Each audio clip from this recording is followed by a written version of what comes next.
तो स्टार्ट करते हैं डायरेक्ट टैक्स, है ना। और डायरेक्ट टैक्स में स्टार्ट करते हैं फर्स्ट चैप्टर।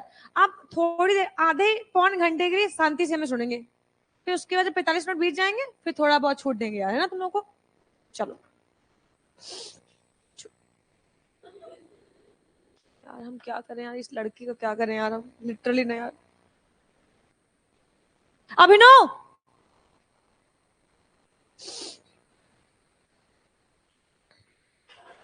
मेरा आईपैड ले आओ क्लासरूम 3 से।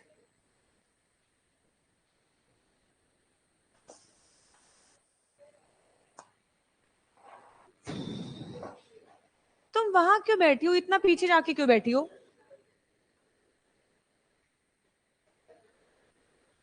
बिहारी, उठो वहां से, उठो वहां से।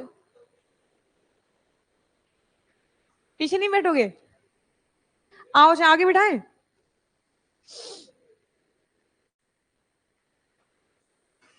बस बातें मत करना, बोलो तुम्हें हम उल्टा बिहार भेज देंगे, तुम्हारी टिकट कटवा देंगे यार, समझ रहे हो। वैसे तुम हफ्ते भर यहाँ रहते हो, हफ्ते भर क्या है। मैं अच्छा बच्चा नहीं, गुस्सा नहीं, गुस्सा नहीं, बिल्कुल गुस्सा नहीं। दिखेगा बाबू को, मैंने ऑन तो करने दो यार। तुम लोग पता है, मैंने तुम लोगों को बिगाड़ रखा है, सर पे चढ़ा रखा है, और तुम लोग ना बहुत बुरी। पेन कहाँ है बेटा? पेन लेके आओ, पेन लेके आओ बेटा। अच्छा जाओ।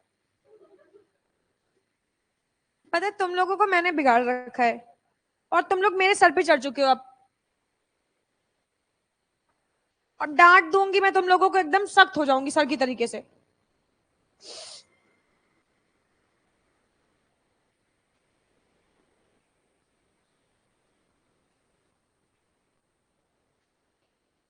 वहीं बैठो चुपचाप। बाबू आएगा बेटा, देखो कितना सुंदर दिख रहा है। कहाँ? वो अकेले बैठना चाहती है यार। चलो अच्छा देखो, अब फोकस है ना। इतना दुलार तो मैंने किसी को नहीं किया, अब दुलार नहीं करूंगी मैं। चलो देखो यार। ओके, तो सर हम लोग स्टार्ट कर रहे हैं इनकम टैक्स एक्ट 1961। ये इम्पोज होता है इनकम पे, और इनकम को कमाने के, एक मिनट,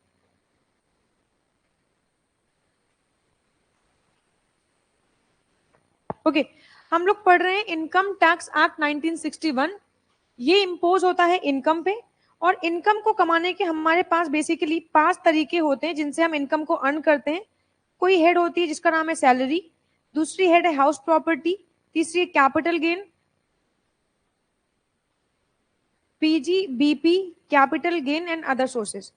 बेसिकली हमारे पास इनकम को कमाने के 5 तरीके होते हैं। हम इन हेड से इनकम को कमाते हैं, और इन हेड्स पे हम टैक्स को पे करते हैं। ठीक है मैम, तो हमने इन हेड से इनकम को कमाया, इसके अलावा कोई और अदर सोर्स होता नहीं है, ये 5 ही सोर्स होते हैं इनकम को अर्न करने के।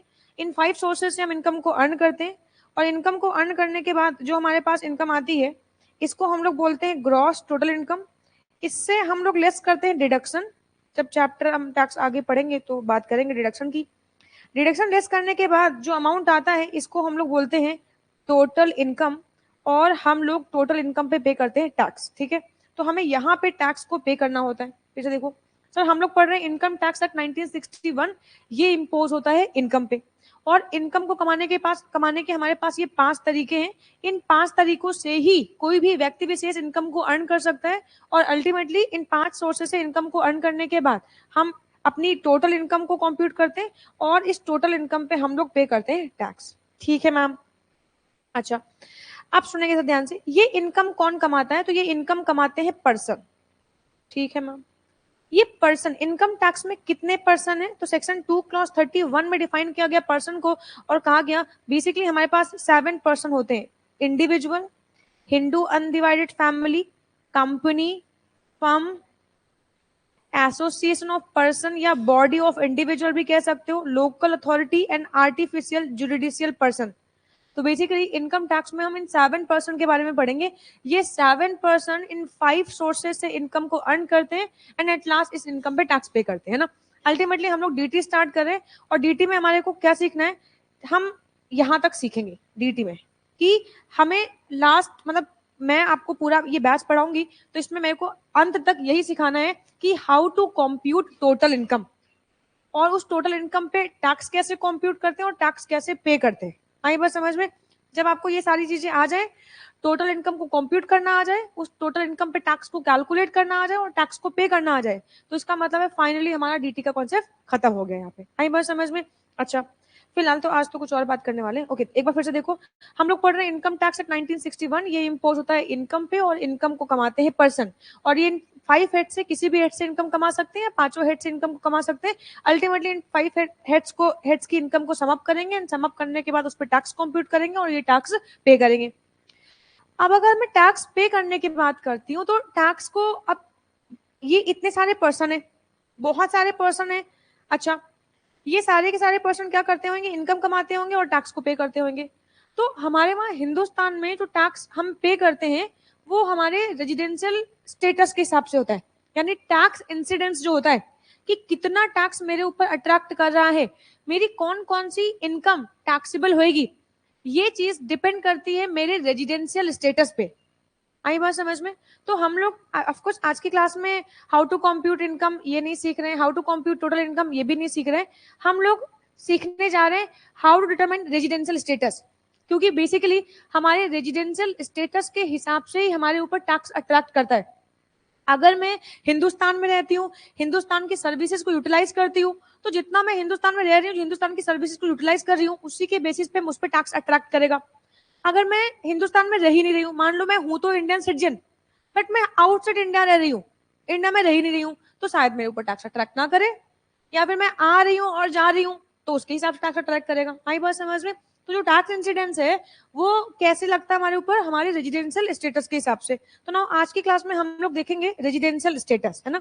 तो हम लोग फर्स्ट चैप्टर नंबर 1 है हमारा डायरेक्ट टैक्स का, जो कि क्या है? Residential status.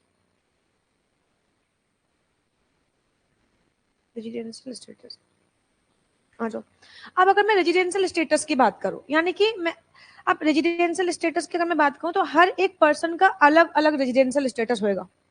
आपके ऊपर टैक्स अट्रैक्ट कैसे करेगा? आपके रेजिडेंशियल स्टेटस के हिसाब से करेगा। इसीलिए हम लोग सबसे पहले इस चैप्टर सीख रहे हैं रेजिडेंशियल स्टेटस, कि कौन सा व्यक्ति इंडिया का रेजिडेंट कहा जाएगा और कौन सा व्यक्ति है जो इंडिया का रेजिडेंट नहीं कहा जाएगा। आई बस समझ में? तो पहले हम ये सीखेंगे कि किस पर्सन को कब इंडिया का रेजिडेंट कहते हैं, किस पर्सन को इंडिया का रेजिडेंट नहीं कहते हैं। और जब आप रेजिडेंशियल स्टेटस सीख जाओगे तो फिर मैं आपको सिखाऊंगी टैक्स इंसिडेंस, कि अगर आप रेजिडेंट हो तो कौन कौन सी इनकम आपकी इंडिया में टैक्सेबल होंगी और कौन सी नहीं होंगी। अगर आप इंडिया के रेजिडेंट नहीं हो तो कौन सी इनकम टैक्सेबल होंगी और कौन सी इनकम टैक्सेबल नहीं होंगी, है ना। अच्छा, अब मैम रेजिडेंशियल स्टेटस की आप बात करने जा रहे हो, मैम एक चीज बता दो। हाँ मैम, रेजिडेंशियल स्टेटस और सिटीजनशिप क्या ये दोनों अलग अलग कॉन्सेप्ट है? हाँ जी बेटा, रेजिडेंशियल स्टेटस एंड सिटीजनशिप ये दोनों ही अलग अलग कॉन्सेप्ट है। सिटीजनशिप एक्ट 1955 डिफाइन करता है and residential status concept income tax act 1961 define करता है। ठीक है, सिटीजनशिप का मतलब है आपके पास इंडिया का पासपोर्ट है, आपके पास इंडिया का आधार कार्ड है, आपके फोरफादर ग्रैंडफादर अगर अनडिवाइडेड इंडिया का पार्ट रहे हैं तो यस ऑफ कोर्स आप क्या हो? इंडियन सिटीजन हो, है ना। तो सिटीजनशिप एक अलग कॉन्सेप्ट है और रेजिडेंशियल स्टेटस एक अलग कॉन्सेप्ट है। रेजिडेंशियल स्टेटस आपके निवास स्थान पे, स्टे इन इंडिया पे डिपेंडेंट होता है कि आप कितने दिन इंडिया में स्टे कर रहे हो, तो आपके स्टे करने के हिसाब से हम रेजिडेंशियल स्टेटस को डिटरमिन करते हैं। आई बात समझ में? जबकि citizenship in stay in India के बेसिस पे नहीं होती है, उसके कुछ और रीजन होते हैं, उसके बेसिस पे इसको डिफाइन किया जाता है। आई बात समझ में?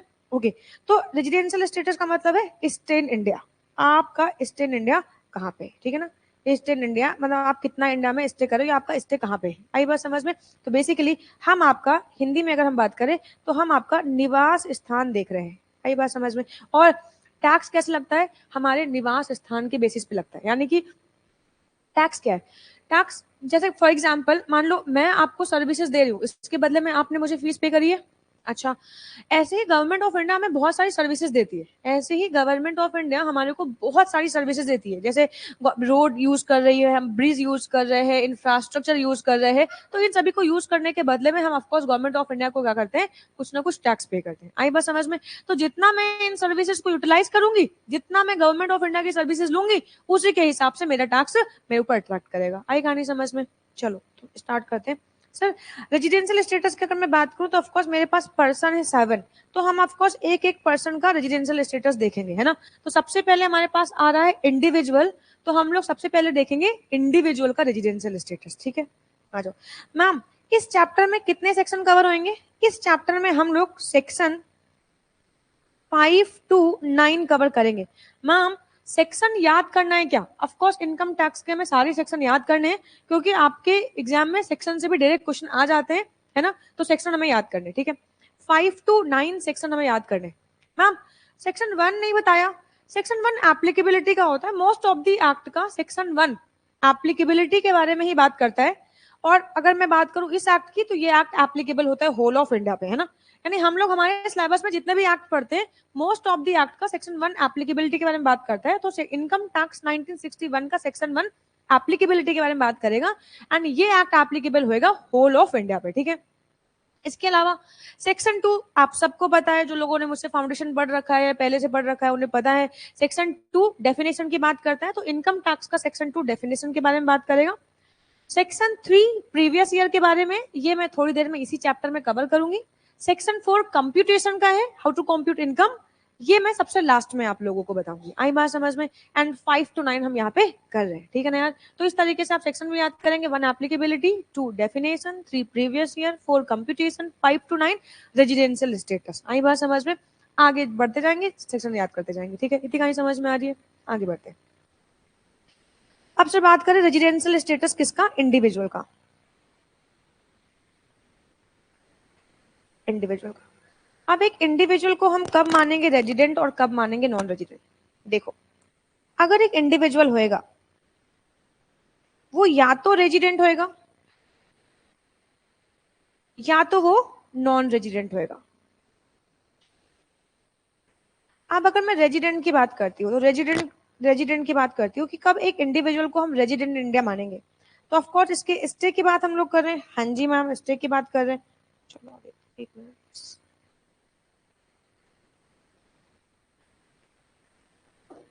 अच्छा, अगर किसी इंडिविजुअल को रेजिडेंट इन इंडिया बनना है, तो उसके लिए इसको कंप्लाई करनी है 2 बेसिक कंडीशन।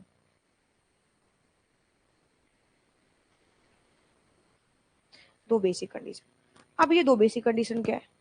फर्स्ट कंडीशन, अगर आप first condition relevant previous year में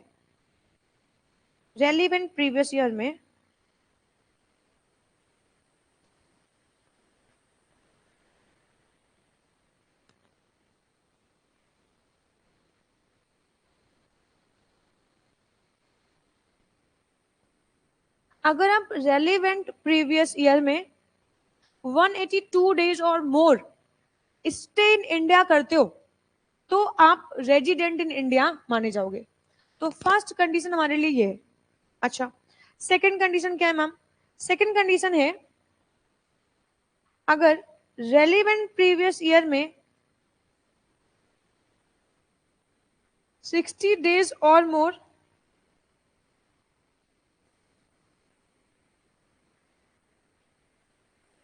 मैंने लिखा है 60 डेज, एंड यहाँ पे और है, and immediately preceding 4 previous year में 365 डेज और मोर अगर आप स्टे इन इंडिया केयर कर रहे हो। तो मैंने आपको यहाँ पे बताया, अगर आप इंडिविजुअल हो तो हम आपका रेजिडेंशियल स्टेटस कैसे देखेंगे, कब कहेंगे हम आपको कि आप रेजिडेंट इन इंडिया हो। तो इसके लिए हम बेसिकली देखते हैं 2 बेसिक कंडीशन। पहली कंडीशन हमारे पास है, अगर आप रेलिवेंट प्रीवियस ईयर में 182 दिन or more stay in India करते हो, तो बन जाओगे आप इंडिया के रेजिडेंट। अगर आपने ये कंडीशन को फुलफिल कर दिया तो बहुत अच्छा है। अगर आपने ये वाली कंडीशन को फुलफिल नहीं किया तो आप सेकंड कंडीशन भी फुलफिल कर सकते हो।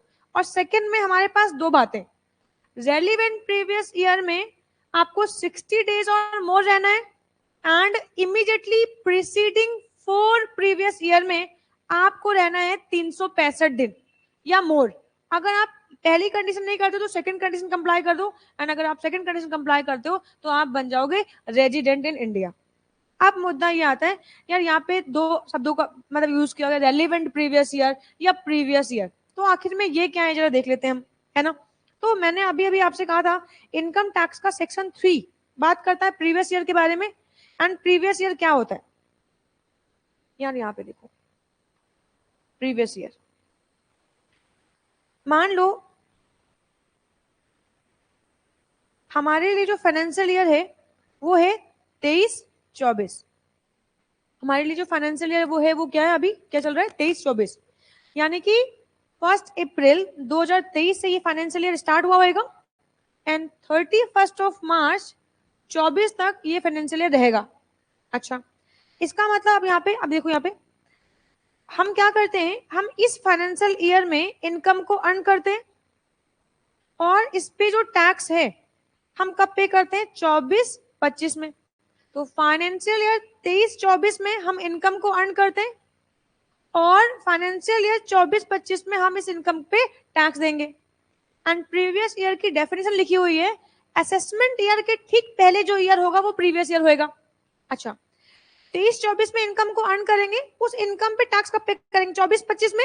इसका मतलब है हम अपनी इनकम को एसेस कब कर रहे हैं, 24-25 में, यानी कि 31 मार्च को ये ईयर एंड हो जाएगा फाइनेंशियल ईयर, और जितनी भी इनकम हमने इस 12 महीने में कमाई होगी, इस सारी की सारी इनकम को हम 24-25 में एसेस करेंगे, और 24-25 में एसेस करने के बाद हम क्या करेंगे, टैक्स को पे करेंगे। आई बात समझ में। अच्छा, अब यहाँ पे देखो, तो 24-25 में एसेस करेंगे तो ये हमारा असेसमेंट ईयर हो गया, एंड सेक्शन 3 में लिखा है असेसमेंट ईयर के ठीक पहले जो ईयर आता है उसको हम लोग बोलते हैं प्रीवियस ईयर। आई बात समझ में। मैं बेसिकली बोलूंगी प्रीवियस ईयर का मतलब हमारे लिए क्या होता है, अर्निंग ईयर। अर्निंग ईयर, हम जिस ईयर में इनकम को अर्न करते हैं वो ईयर हमारे लिए अर्निंग ईयर है, और जिस ईयर में हम टैक्स पे करेंगे, जिस ईयर में अपनी इनकम को एसेस करेंगे, वो है हमारे लिए असेसमेंट ईयर। आई बात समझ में। तो 24-25 असेसमेंट ईयर हो गया, और उसके ठीक पहले प्रीवियस ईयर हमारा हो गया। हालांकि ये भी फाइनेंशियल ईयर है और ये भी फाइनेंशियल ईयर है, दोनों ही फाइनेंशियल ईयर है हमारे लिए, है ना। बट जिस ईयर में इनकम को हम अर्न करते हैं वो हमारे लिए प्रीवियस ईयर कहलाएगा, और जिस पे टैक्स जमा करेंगे जाके इनकम को एसेस करेंगे वो हमारे लिए असेसमेंट ईयर कहलाएगा। इतनी कहानी समझ में आती है सबको। अच्छा, तो अब यहाँ पे देखो, फॉर एग्जाम्पल हम ईयर फाइनेंशियल ईयर 23-24 में इनकम को अर्न करते हैं, तो इसका टैक्स हम कब जमा करेंगे, 24-25, यानी कि 24-25 में अगर मैं रेजिडेंट हो गई तो फिर मेरे ऊपर टैक्स जमा होएगा, मेरे ऊपर टैक्स लगेगा, अट्रैक्ट करेगा, है ना। तो 24-25 में मेरे ऊपर टैक्स लगेगा नहीं लगेगा, मेरी कौन कौन सी इनकम पे टैक्स लगेगा, ये बात किस पे डिपेंडेंट होगी, मेरे फाइनेंशियल ईयर 23-24 के स्टेटस पे ना। आई बात समझ में। 24-25 में मेरे ऊपर कितना टैक्स लगेगा, कैसे लगेगा, मेरी कौन कौन सी इनकम टैक्सेबल होगी, ये चीज डिपेंडेंट है 23-24 के स्टेटस पे। आई बात समझ में। तो 23-24 मेरे लिए क्या हो जाएगा, relevant previous year. Relevant previous year, आई बात समझ में। 24-25 में टैक्स जमा करना है तो 24-25 पे 23-24 का ही तो टैक्स जमा करेंगे। तो फिर 24-25 के लिए, 24-25 असेसमेंट ईयर के लिए 23-24 मेरे लिए क्या हो गया, रेलिवेंट असेसमेंट ईयर। और इसके पहले भाई 23-24 के पहले हमारे पास 22-23 भी तो हुआ होगा, बोल भाई। उसके पहले हमारे पास 21-22 भी तो हुआ होगा, तो ये मेरे लिए क्या कहलाएंगे, प्रीवियस ईयर। ये मेरे लिए क्या कहलाएंगे, प्रीवियस ईयर। और जिस ईयर में मैं टैक्स जमा करने जा रही हूँ, और जिस ईयर का टैक्स जमा करने जा रही हूँ, तो जिस ईयर का जमा करने जा रही हूँ वो मेरे लिए क्या कहलाएगा, रेलिवेंट प्रीवियस ईयर। आई बात समझ में। क्योंकि भाई अगर मैं फॉर एग्जांपल मान लो मैं 24-25 के लिए कर रही हूँ, तो 24-25 के पहले के जितने भी फाइनेंशियल ईयर सारे के सारे प्रीवियस ईयर है, तो मुद्दा था फिर रेलिवेंट क्या होगा। तो रेलिवेंट का मतलब समझ में है, जिस ईयर की इनकम पे टैक्स जमा करने के लिए जा रहे हैं, या जिस ईयर के लिए रेजिडेंशियल स्टेटस डिटरमिन कर रहे हैं, वो ईयर मेरे लिए रेलिवेंट प्रीवियस ईयर कहलाएगा। इतनी कहानी समझ में आती है। अब यहाँ पे देखो, यहाँ पे क्या है, रेजिडेंशियल स्टेटस। इंडिविजुअल पर्सन कब रेजिडेंट माना जाएगा, अगर वो रेलिवेंट प्रीवियस ईयर में, रेलिवेंट प्रीवियस ईयर मैं कौन सी ईयर के लिए इनकम कंप्यूट करवा रही हूँ, 23-24 ना। मैं कौन सी ईयर की करवा रही हूँ, 23-24 ना, तो 23-24 मेरे लिए क्या हो जाएगा, रेलिवेंट प्रीवियस ईयर। आई बात समझ में? तो रेलिवेंट प्रीवियस ईयर में अगर मेरा स्टे इन इंडिया 182 दिन और मोर हो गया, तब तो मैं इंडियन रेजिडेंट कहलाऊंगी। अगर ये कंडीशन कंप्लाई हो गई तो बहुत बढ़िया है। अगर ये कंडीशन कंप्लाई नहीं हुई तो सेकंड कंडीशन क्या आती है, रेलिवेंट प्रीवियस ईयर में 60 दिन or more and immediately preceding 4 previous year में 365 दिन और मोर। अब यहाँ पे देखो, अगर मैं, मेरे लिए जो असेसमेंट है राइट नाउ, जितने भी स्टूडेंट मेरे पास बैठे हुए हैं उनके लिए जो असेसमेंट ईयर है ऑफकोर्स वो 24-25 है ना। जो भी एग्जाम देंगे वो जून में देंगे या तो दिसंबर में देंगे जाके, है ना। तो आप लोगों के लिए जो असेसमेंट ईयर होएगा वो 24-25 होएगा, है ना। अब 24-25 के लिए तो इसका मतलब मेरे लिए यहाँ पे प्रीवियस ईयर क्या हो जाएगा, 23-24। और क्या मैं इसको रेलिवेंट बोल सकती हूँ, यस ऑफ कोर्स, असेसमेंट 24-25 है तो उसके लिए रेलिवेंट प्रीवियस ईयर 23-24 होएगा। और 23-24 के पहले जितने भी ईयर होंगे वो क्या होंगे, प्रीवियस ईयर। जैसे यहाँ देखो रेलिवेंट प्रीवियस ईयर, तो 24-25 मेरे लिए होएगा असेसमेंट ईयर, तो मेरे लिए रेलिवेंट प्रीवियस ईयर क्या होएगा, 23-24। और इसके पहले के प्रीवियस ईयर होंगे, कौन कौन से होंगे, 22-23, 21-22, 20-21 और 19-20। यानी कि अगर मुझे इस वाली कंडीशन को कंप्लाई करना है तो मुझे 23-24 फाइनेंशियल ईयर में देखना है कि क्या मेरा स्टे इन इंडिया 182 दिन और मोर है। अगर मैं 23-24 में 182 दिन और मोर इंडिया में रह गई तो मैं बन जाऊंगी इंडियन रेजिडेंट। अगर ये कंडीशन फुलफिल हो गई तो बहुत अच्छा है। अगर नहीं फुलफिल हुई तो मैं देखूंगी क्या 23-24 में मैंने 60 डेज का स्टे किया है या मोर का स्टे किया है, और इन 4 सालों में मैंने कितना किया हो, 365 दिन और मोर। आई बात समझ में? अगर मैंने ये किया है तब तो मैं रेजिडेंट कहलाऊंगी। और अगर ये कंडीशन भी फुलफिल नहीं हुई और ये कंडीशन फुलफिल नहीं हुई तो मैं क्या बन जाऊंगी, नॉन रेजिडेंट। तो बेसिकली अगर मैं आपसे कहूं कि नॉन रेजिडेंट क्या होगा, तो फिर नॉन कंप्लाई बेसिक कंडीशन। आई खाने समझ में? तो जिन लोगों ने बेसिक कंडीशन को, जिन इंडिविजुअल्स ने बेसिक कंडीशन को कंप्लाई कर दिया वो बन जाएंगे रेजिडेंट, और अगर नहीं कंप्लाई किया तो वो क्या बन जाएंगे, नॉन रेजिडेंट। इसमें कोई डाउट हो तो पूछो, अदरवाइज आगे चले। नहीं है? अच्छा मैम, हाँ मैम, स्टे इन इंडिया का मतलब क्या, स्टे इन इंडिया का मतलब क्या होता है?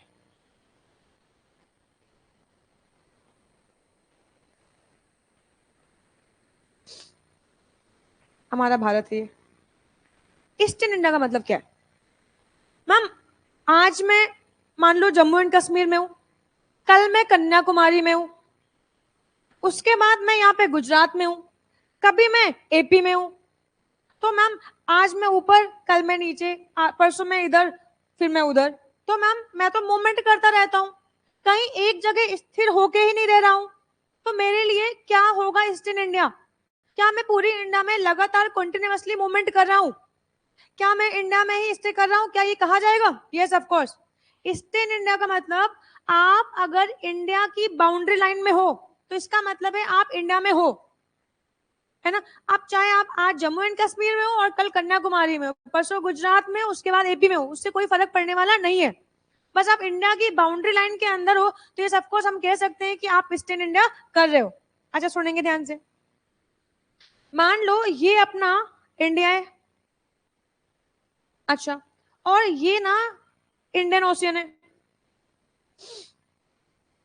ये इंडियन ओशियन है।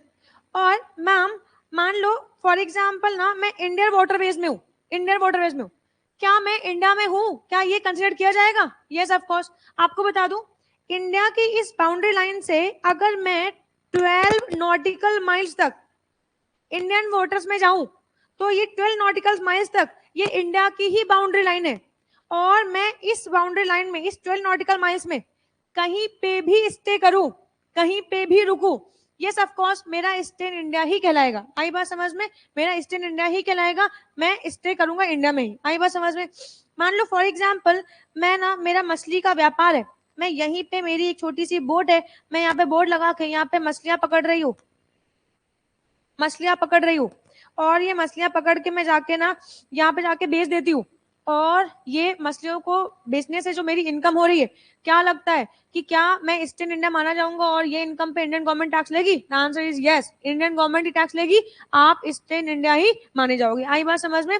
तो अगर आप इंडिया की बाउंड्री लाइन के अंदर हो, आप ईस्ट इंडिया कहलाओगे। आई बात समझ में? अच्छा मैम एक बात बताओ, जैसे मान लो फॉर एग्जाम्पल मेरा ऐसा है ना कि मेरा कोई बिजनेस है, आज मैं इंडिया में, कल मैं यूके में, आज इंडिया में कल यूके में, आज इंडिया में कल ऑस्ट्रेलिया में, आज यूके में कल अमेरिका में, मतलब इस तरीके से मेरा मूवमेंट है लगातार कॉन्टिन्यूअसली।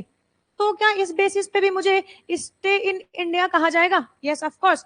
अगर आप फॉर एग्जाम्पल आपका मूवमेंट है, तो कानून कहता है ठीक है, अगर आपका मूवमेंट है तो डेट ऑफ अराइवल, जिस दिन आप इंडिया से छोड़ रहे हो, इंडिया को छोड़ रहे हो, डेट ऑफ इंडिया में आ रहे हो, जिस दिन आप इंडिया में आ रहे हो, डेट ऑफ अराइवल, हम इसको कंसिडर कर लेंगे कि आप इंडिया में हो।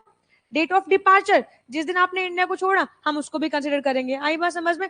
तो इस तरीके से आपका, आप कितने दिन इंडिया में हो हम उसको ले लेंगे, डेट ऑफ अराइवल हम इसको भी मान लेंगे कि आप इंडिया में हो, डेट ऑफ डिपार्चर हम इसको भी मान लेंगे कि आप इंडिया में हो। आई बात समझ में? तो उन सारे डेज को काउंट करेंगे एंड रिमेनिंग डेज जब आप आउटसाइड इंडिया हो तो उसको हम एक्सक्लूड कर देंगे 365 से, और हम आपका रेजिडेंशियल स्टेटस निकाल लेंगे, कैलकुलेट कर लेंगे, डिटरमिन कर लेंगे। आई बात समझ में? तो स्टे इन इंडिया का मतलब होगा विद इन इंडिया आप कहीं भी रहो, मूवमेंट कर रहे हो, कोई दिक्कत की बात नहीं, कंटिन्यूअस स्टे जरूरी नहीं है। आप भारत भ्रमण पे निकले हो, आप स्टे इन इंडिया कहलाओगे। अगर आप इंडिया की बाउंड्री लाइन में हो तो आप स्टे इन इंडिया कहलाओगे। आई बात समझ में? आ रहे हो जा रहे हो, मूवमेंट है, कोई दिक्कत की बात नहीं, जितने दिन आप इंडिया में हो हम आपका स्टे कंसिडर कर लेंगे और उसी के बेसिस पे आपका रेजिडेंशियल स्टेटस डिटरमिन करेंगे। लक्षद्वीप अंडमान ये कहाँ पे है? इंडियन बॉर्डर्स में? क्या वो इंडिया ही है? तो वो, लेकिन बेटा एक ऐसा पार्ट जो इंडिया का ही पार्ट है, तब तो फिर वो इंडिया है ना। इंडिया कभी किसी ने बताया कि वो इंडिया का पार्ट नहीं है? इंडिया ही भारत है बेटा, वो हमारा है, हमारा देश है बेटा, और वो जो विवाद करके बैठा हुआ वो भी हमारा ही है।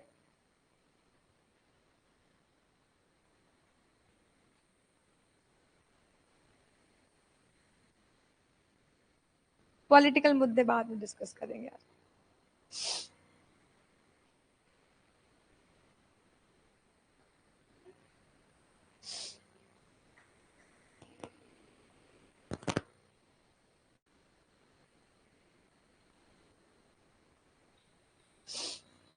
पेज नंबर बताओगे कोई रेजिडेंशियल स्टेटस का?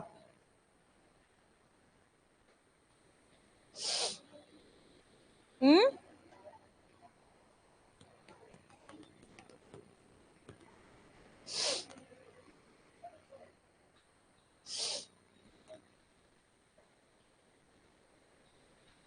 आ जाओ। हे,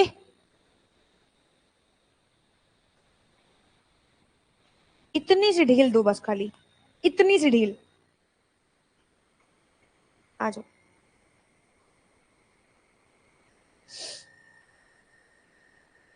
सेक्शन 6, एक इंडिविजुअल को कब रेजिडेंट मानेंगे? अगर कोई भी person he stay in India 182 दिन or more during the relevant previous year, तो हम उस पर्सन को स्टे इन इंडिया मानेंगे। एंड अगर ये कंडीशन नहीं कंप्लाई होती है, he stay in India for 60 days or more and also for 365 days or more during immediately preceding the relevant previous year, तो हम उसको मानेंगे इंडियन रेजिडेंट। ठीक है मैम। अच्छा अब यहाँ पे आओ,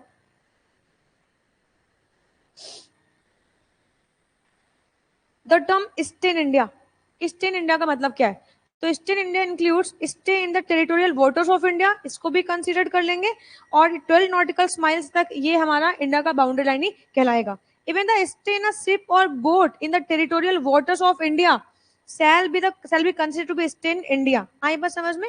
It is not necessary that period of stay must be continuous, nor it is essential that the stay should be at the usual place of the residence। मतलब ये कह रहे हैं जरूरी नहीं किसी एक प्लेस पे रेजिडेंट आप रहो, एक जगह रुको, या ये भी जरूरी नहीं है कि आपको लगातार कंटिन्यूअसली रहना है।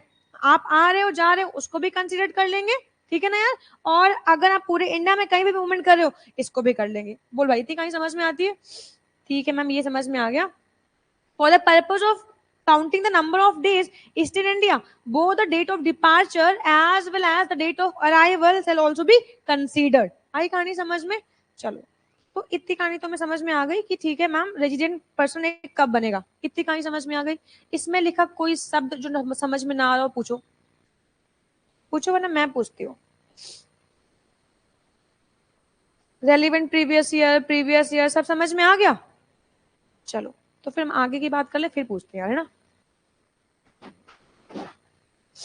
चलो आप सुनो ध्यान से, अगर मैं नॉन रेजिडेंट बन गई तो बात खत्म, बट अगर मैं रेजिडेंट बन गई तो आगे की एक और कहानी है जो शुरू हो जाती है।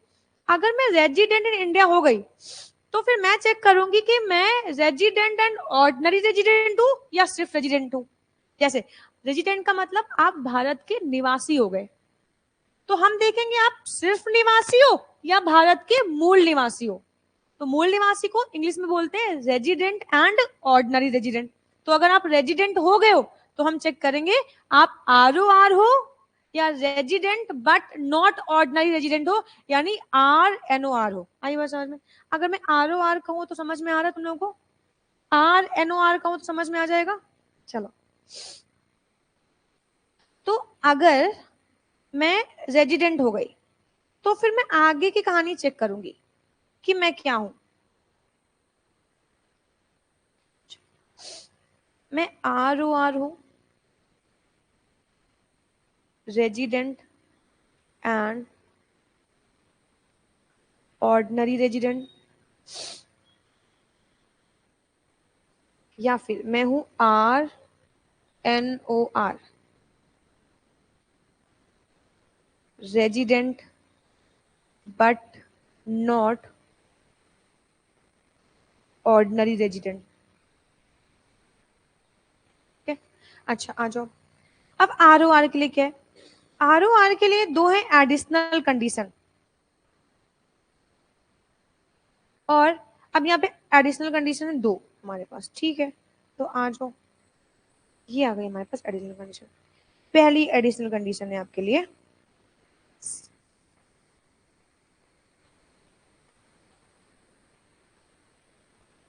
7 previous year from the relevant previous year। अगर आपका स्टे इन इंडिया 7 ईयर में 730 डेज और मोर है, ठीक है, and 10 previous year from the relevant previous year। अगर आपका stay in India last 10 year में आप 2 ईयर और मोर, आप क्या हो जाते हो, 2 ईयर और मोर आप हो जाते हो रेजिडेंट। आई बस समझ में। तो यहाँ पे देखो, अब यहाँ पे अगर हम लोग बात करें तो यहाँ पे क्या है, ROR एंड RNOR। अगर आप R बन गए तो हम चेक करेंगे कि आप ROR हो या नहीं हो, रेजिडेंट एंड ऑर्डिनरी रेजिडेंट हो या नहीं हो। तो इसके लिए दो एडिशनल कंडीशन है, हम इन दो एडिशनल कंडीशन में से दोनों ही एडिशनल कंडीशन कंप्लाई करेंगे, एंड लिखा हुआ है ना।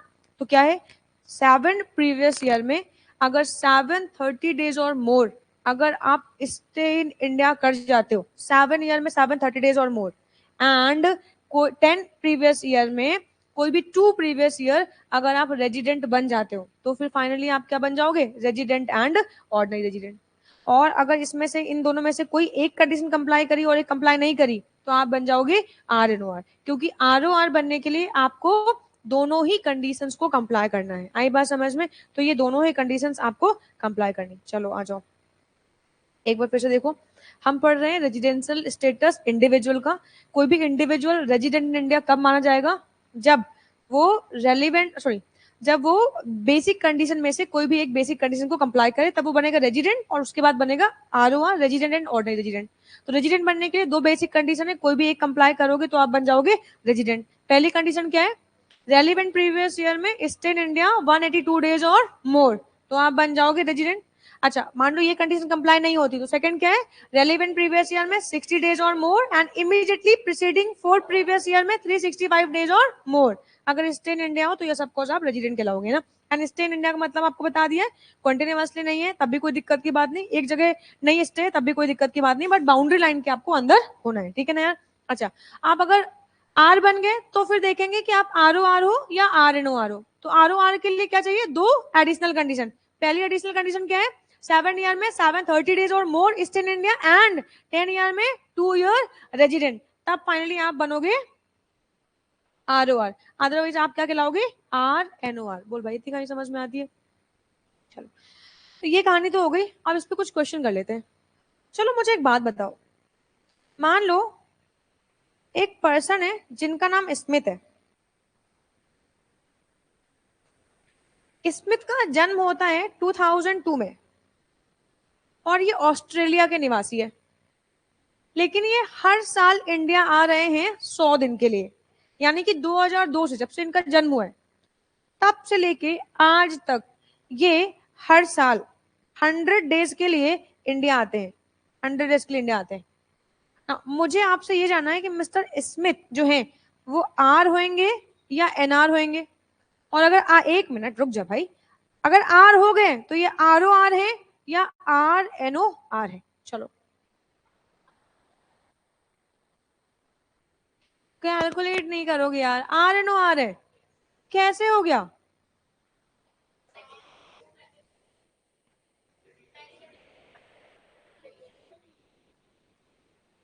दिमाग से आया कुछ समझ में, आ गया।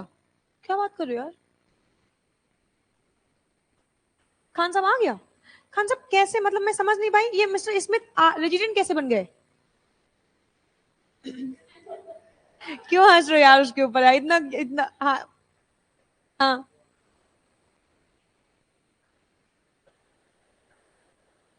अच्छा मैम, आप कह रहे हो कि मिस्टर स्मिथ जो है ना वो हर साल ना 100 दिन के लिए आ रहे हैं। तो कॉमन सेंस है, अगर मेरे लिए मेरा प्रीवियस ईयर है 23-24, तो 23-24 में भी 100 दिन आए होंगे, और इसके पहले जो 4 साल होंगे उन 4 सालों में भी आए होंगे। अच्छा, तो इसका मतलब ये है कि रेलिवेंट प्रीवियस ईयर में इन्होंने 60 दिन और मोर स्टे कर लिया, यहाँ पे 60 दिन कंप्लाई हो गए। और पिछले 4 सालों में, अब यहाँ से 4 साल जोड़ते हैं, 1 2 3 4, तो हर साल ये कितने दिन के लिए आए होंगे, 100 दिन के लिए आए होंगे। तो अगर मैं देखूं तो ये 400 दिन के लिए आ गए ना, और मुझे कितना चाहिए, 60 दिन चाहिए रेलिवेंट प्रीवियस ईयर में, और यहाँ पे चाहिए 365 दिन। तो यहाँ पे ये 60 दिन कंप्लाई हो गया और यहाँ पे ये 365 कंप्लाई हो गया। यार ये बात तो क्लियर हो गई, तुम लोगों ने ये तो बात सही बताई यार, कि ये जो मिस्टर है ना ये रेजिडेंट बन गए। अब रेजिडेंट के बाद यार ये चेक करना है कि ये आर ओ आर है या आर एन ओ आर है। तो आर ओ आर बनने के लिए दो एडिशनल कंडीशन ना, कौन कौन सी। अच्छा, अच्छा 7 year from the relevant previous year ना, यानी रेलिवेंट प्रीवियस ईयर को कंसीडर नहीं करना है। फॉर एग्जाम्पल, अब देखो डेज कैसे काउंट करते हैं।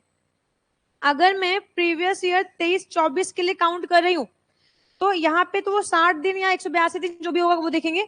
अच्छा, इसके बाद ना ये जो 7 साल है ना ये from the relevant previous year है। इसका मतलब है, मुझे ईयर बोलते जाओ भाई फटाक फटाक, 22-23, 21-22, 20-21, 19-20, 18-19, 17-18, 16-17, 15-16, और भी होंगे क्या, 1 2 3 4 5 6 7 8, तो एक दो और करवा दो यार, 14-15 भी कर लो, और यहाँ पे 13-14 भी कर लो। अब 7 सालों में तो 1 2 3 4 5 6 7, तो यहाँ पे भाई 100 दिन आए होंगे, तो 7 सालों में आए होंगे 700 दिन। अच्छा, अपने को कितना मांगता है, 730 दिन। अच्छा, एडिशनल में दोनों ही कंडीशन कंप्लाई करनी है ना, पहली कंडीशन कंप्लाई नहीं हो रही है, तो इसका मतलब ये क्या होंगे, R N O R. Seriously, पक्का, क्या बात है यार, तो तुम लोग बहुत स्मार्ट।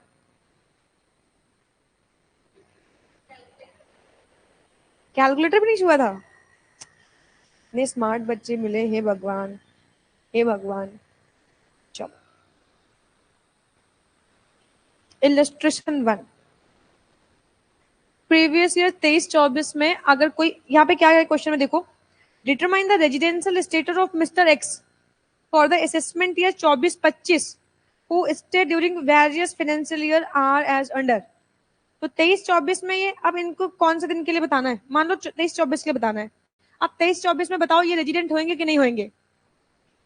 यहाँ पे 60 दिन वाली कंडीशन कंप्लाई हो रही है। अब 1 2 3 4 देखो इसमें 365 दिन पूरे हो रहे हैं, हो रहे हैं। अबे काउंट क्या है, तुक्के मार रहे हो। तो मोर देन 365 हो गया ना, बोलो। तो मोर देन 365 हो गया।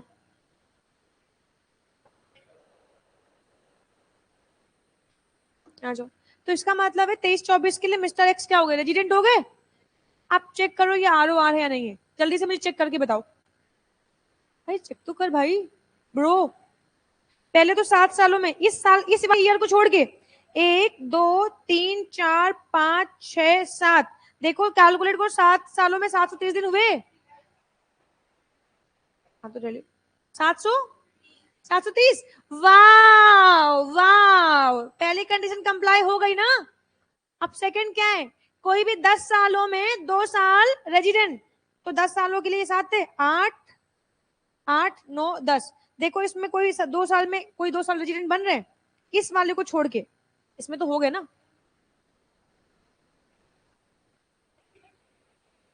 आंसर चेक कर रही है, आंसर देख रही है यार, मैंने इतना अच्छा कॉन्सेप्ट पढ़ाया यार, ये आंसर देख रही है यार। ये अभी प्रूफ कर दे रही हूँ ना यार, सब्र तो करो यार, रुक जा, सब्र कर लो बाबू, मेरा बच्चा, मैं बोल लो सब्र कर ले।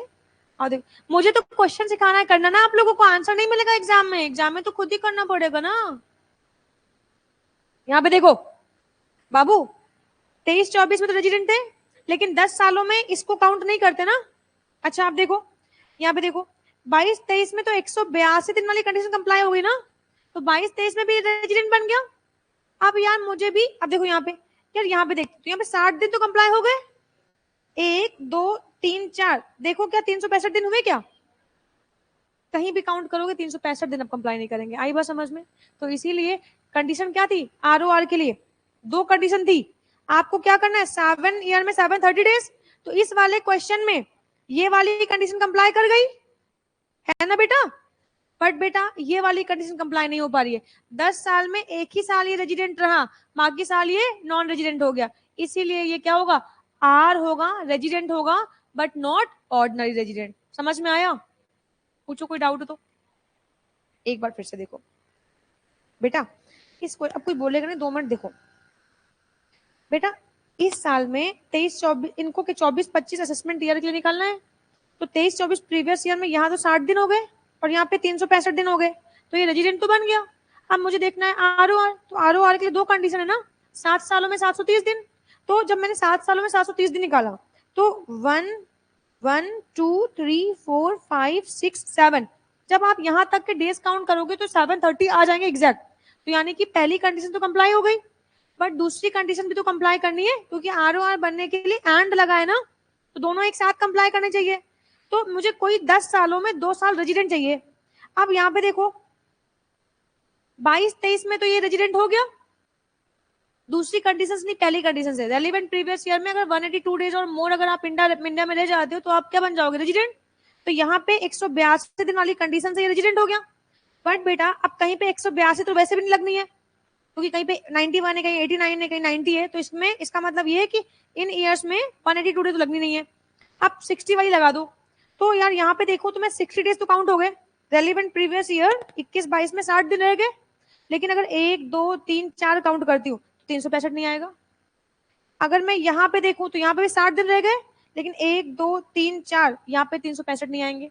यहाँ पे भी 60 डेज रह गए, 1 2 3 4, लेकिन 365 नहीं आएगा, किसी भी ईयर में 365 नहीं आएगा। आई बात समझ में। तो पहली कंडीशन कंप्लाई हुई लेकिन दूसरी कंप्लाई नहीं हुई, इसीलिए ये आर बट एनओ आर रह जाएगा। आई कहानी समझ में मैम। हाँ ये देखो यहाँ पे लिखा भी हुआ है, resident resident but R O R नहीं बनेगा। चलो मैम हम निकालेंगे क्वेश्चन, चलो निकाल लो, नहीं तुम आंसर देख लोगे, चलो निकालो फटाक से इसका आंसर।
आ गया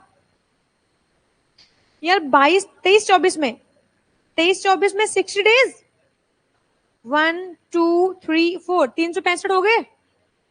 तो 23, 24 में तो रेजिडेंट हो गया, 22, 23 में 182 डेज कंप्लाई हो गए, यहाँ पे भी रेजिडेंट हो गया।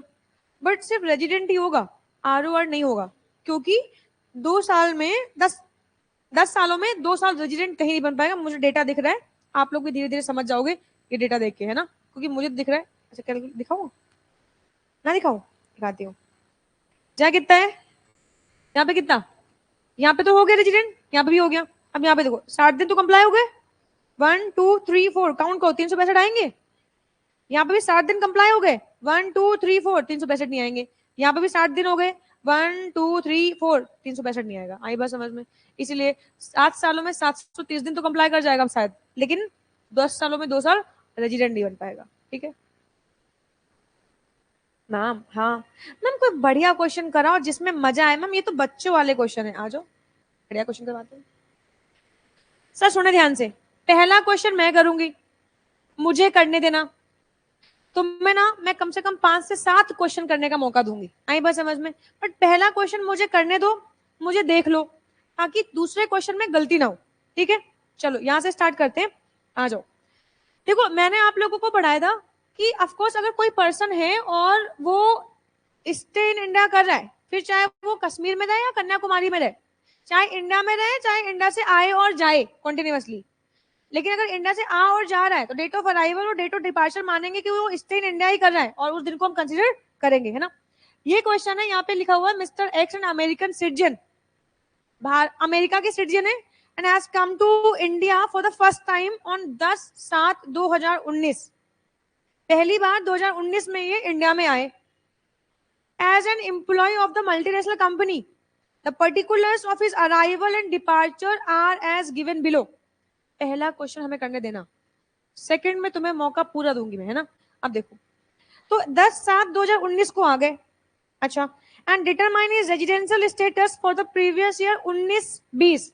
तो ये क्या कह रहे हैं, 19-20 से लेके और 23-24 तक इनका रेजिडेंशियल स्टेटस आपको बताना है। बस अब आप क्या करना, कैलकुलेटर निकाल लो और दिन काउंट करने मेरे साथ, तो वो करना है खाली। पेन रख दो, पेन नहीं चलाने आप लोगों को, ठीक है ना यार। अच्छा तो क्वेश्चन देख लिया तुम लोगों ने, ऊपर डेटा देख लिया, कौन है, मिस्टर एक्स है, मल्टीनेशनल कंपनी में काम करने के लिए आए, पहली बार 10 जुलाई 2019 को इंडिया में आए हैं, और अराइवल और डिपार्चर का जो डेटा है वो दे रखा है। और अब हमें यहाँ पे इनका रेजिडेंशियल स्टेटस निकालना है 19-20 से लेके 23-24 तक।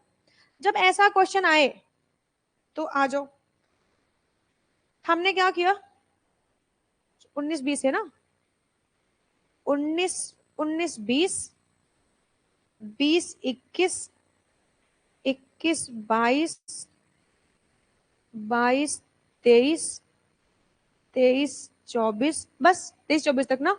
अच्छा आ जाओ, 23-24 सिंपली हमने ये लिख लिया।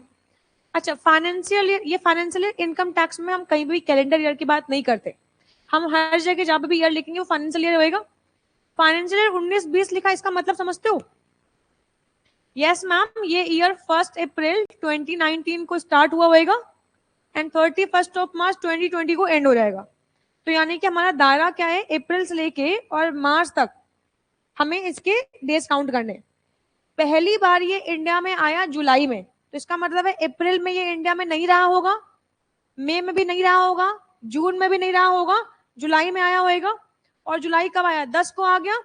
डेट ऑफ अराइवल क्या है, 10 है, जुलाई होती है 31 दिन की, तो अगर वो 10 तारीख को इंडिया में आ गया तो कॉमन सेंस से 1 से लेके 9 तक नहीं रहा होगा, तो 31 - 9 कितना आया, कितना आया, 22 डेज ये जुलाई में रहा होगा। सिंपल, किसी को ना समझ में आए तो पूछो। 31 डेज होते हैं जुलाई में, जनवरी, फरवरी, मार्च, अप्रैल, ऐसे आता है डेज, पता है ना। अक्टूबर में कितने दिन होते हैं, नवंबर में, फरवरी में, मार्च में, अच्छा आते हैं, चलो ठीक है।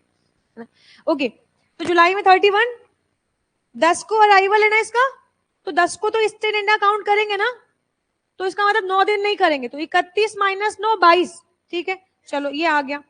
आप देखो यार यहाँ पे, तो डेट ऑफ अराइवल, ये डेट ऑफ डिपार्चर जुलाई में आया था और अगस्त में चला गया 7/8/2020। लेकिन गुल्लू मुल्लू देखो कब गया, 20 में गया ना, 20 में गया। इसका मतलब पूरा 19 रहा ना ये। अच्छा, तो इसका मतलब है जुलाई में रहा, अगस्त 31, सितंबर 30, अक्टूबर 31, नवंबर 30। नवंबर के बाद क्या आता है, दिसंबर, जनवरी, फरवरी। 1 मिनट, फरवरी कौन सी है, 19 वाली तो है, ये 20 वाली है, 20 वाली है। और 20 लीप ईयर होएगा ना, ध्यान रखना है लीप ईयर का, ठीक है। तो यहाँ पे 19 20 20 लीप ईयर होएगा, तो यहाँ पे कितना आ जाएगा 29 और मार्च। ये फाइनेंशियल ईयर एंड हो गया। कैलकुलेट को बताओ कितना आया, 266। कोई डाउट है तो पूछो। कोई डाउट नहीं है यार, भाई रे भाई, सीरियसली कोई डाउट नहीं है, क्या बात है। आ जाओ, तो 19-20 का डेज खत्म है यहाँ पे। 20-21 में आते हैं, 20-21 में यार, 20-21 ये देखो यहाँ पे 7/8/2020 को गया ना, इसका मतलब फाइनेंशियल ईयर 20-21 में ये अगस्त में गया ना, तो इसका मतलब ये है कि अप्रैल रहा होएगा,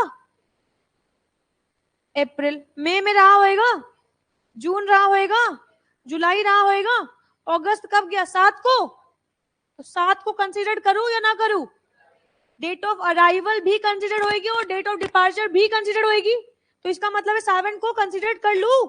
अच्छा, अगस्त में गया, वापस कब आया, डेट ऑफ अराइवल 7/10/2020, अक्टूबर में आया, अक्टूबर में कितने दिन होते हैं 31, 7 को आ गया, तो अक्टूबर में कितने दिन नहीं रहा होएगा, 6 दिन नहीं रहा होएगा ना, तो 31 माइनस 6 कितना होएगा, हाँ 25। अक्टूबर, नवंबर, देखो कब गया, कब है 21 में गया है ना, नवंबर में गया है ना, कोई दिक्कत की बात नहीं है। तो ये नवंबर, ये अक्टूबर, नवंबर, दिसंबर, जनवरी, फरवरी, मार्च, काउंट हो कितना आएगा 305। कोई डाउट हो तो पूछो, कोई डाउट नहीं है। अच्छा, 21 में नवंबर में गया ना, तो अप्रैल मई जून जुलाई अगस्त सितंबर अक्टूबर रहा होएगा ना, और नवंबर में 27 दिन रहा। चलो आ जाओ फिर, 21-22 पे आ गए। अरे मैम कितना आसान है यार ये, हाँ बहुत आसान है। आ जाओ, अप्रैल, मई, जून, जुलाई, अगस्त, सितंबर, अक्टूबर, नवंबर। 27 को गया ना, तो नवंबर 27। अच्छा अभी कहाँ, रुको बेटा, ये देखो यहाँ पे नवंबर में गया और ये मार्च में आ गया, सेम फाइनेंशियल ईयर।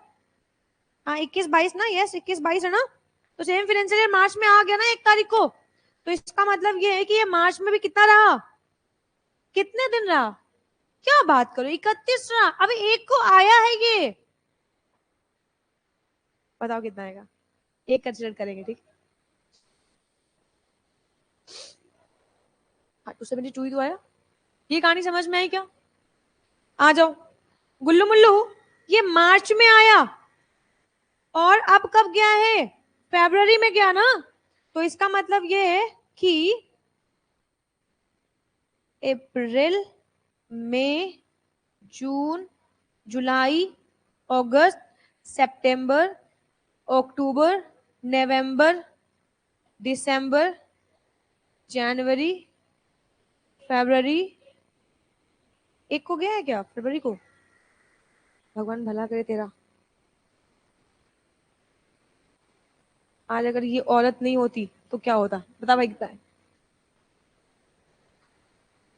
बताओ कितना आएगा, 307 पक्का ना, गड़बड़ मत करना यार।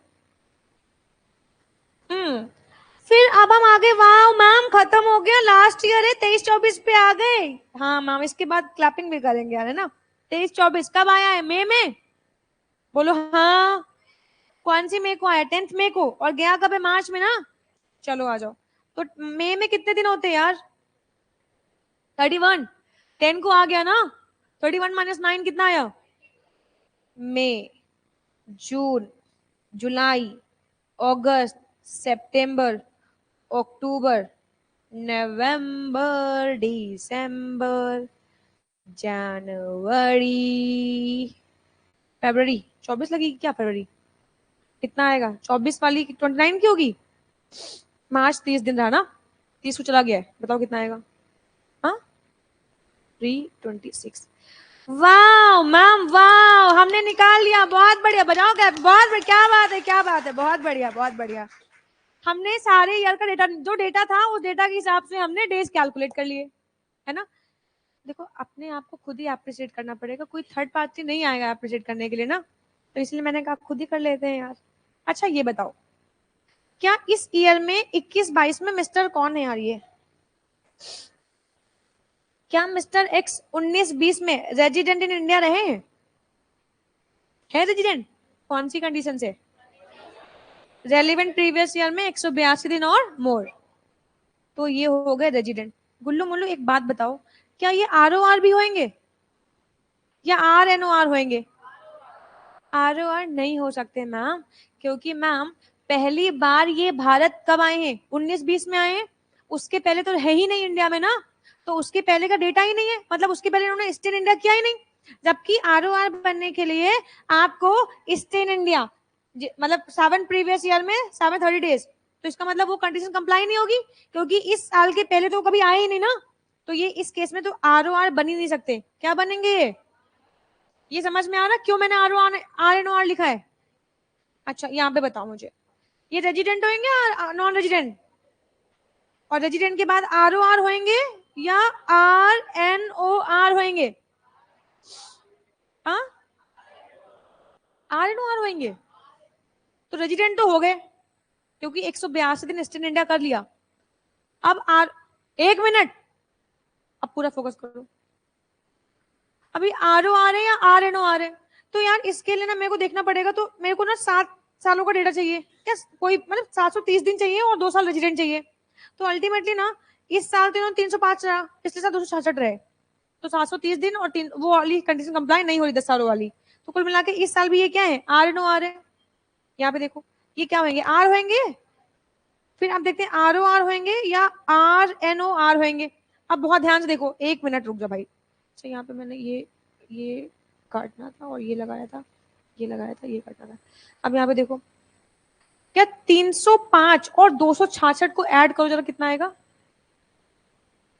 कम आएगा, 730 दिन से कम है, 2 साल। देखो अब 10 सालों में 2 साल रेजिडेंट चाहिए, कोई भी 2 साल चाहिए ना, तो यहाँ पे ये रेजिडेंट तो हो गए। रेजिडेंट बनने के बाद मैंने चेक किया तो पिछले 2 सालों में ये रेजिडेंट तो बन गए भाई। यहाँ पे देखो ये ईयर भी रेजिडेंट है और ये ईयर भी रेजिडेंट है, तो 10 सालों में कोई भी 2 साल रेजिडेंट चाहिए ना, तो यहाँ पे भी रेजिडेंट बन गए और यहाँ पे भी रेजिडेंट बन गए, तो एडिशनल की दूसरी कंडीशन तो कंप्लाई हो रही है 10 सालों में 2 साल, पर 7 सालों में 730 दिन वाली कंडीशन कंप्लाई नहीं हो रही है, क्योंकि इस ईयर के पहले इनको 730 दिन 7 सालों में इंडिया में स्टे करना मांगता है ना, ये नहीं है। तो इसका मतलब है कि इस सिचुएशन में ये आर तो बनेंगे, यहां भी ये ROR नहीं बनेंगे, RNOR बनेंगे। रीजन बिहाइंड की 7 सालों में 730 दिन वाली कंडीशन कंप्लाई नहीं हो रही है। आगे देखो, यहाँ पे आओ, क्या ये रेजिडेंट होंगे? यस मैम रेजिडेंट तो है 182 वाली कंडीशन से। मुद्दा ये आता है कि ये ROR होंगे या RNOR होंगे। आप सुनो मेरी बात ध्यान से। यस देखो जरा काउंट करो, 266, 305, 272 को काउंट करो, कितना आएगा? 843। 7 सालों में 730 दिन चाहिए ना, और 3 सालों में ही 730 दिन की कंडीशन को कंप्लाई कर रहे हैं, एज वेल एज 2 साल ही तो रेजिडेंट चाहिए 10 सालों में। तो मजे की बात तो ये, तो यहाँ पे भी रेजिडेंट है, यहाँ पे भी रेजिडेंट है और यहाँ पे भी रेजिडेंट है, तो 10 सालों में 2 साल रेजिडेंट वाली कंडीशन भी कंप्लाई हो रही है और 7 सालों में 730 वाली कंडीशन भी कंप्लाई हो रही है। तो इसका मतलब है कि ये क्या है यहाँ पे? RB और RORB। बोल भाई कहानी समझ में आई क्या? और यहाँ पे भी ये 326 दिन, यानी कि ये क्या हो गए? रेजिडेंट। अब ROR है या RNOR है? ROR होंगे, क्योंकि इतने साल तो रेजिडेंट है और इतने सालों में गिनोगे इसको, इसको भी गिनो, इसको भी गिनो, इसको भी गिनो, इसको भी गिनो, तो 730 दिन कंप्लाई हो रहे हैं। आई बात समझ में? तो यहाँ पे ये ROR, यानी 2 सालों में ये ROR रहे, बाकी सालों के लिए क्या रहे, रेजिडेंट रहे। आई बात समझ में? मेरे बच्चे आंसर कभी मैच करते नहीं है, तो फिर मैं भी आंसर कभी मैच करूंगी नहीं, क्योंकि आंसर तो आना ही है टैक्स का। मैम, हाँ मैम, हम करेंगे ये क्वेश्चन।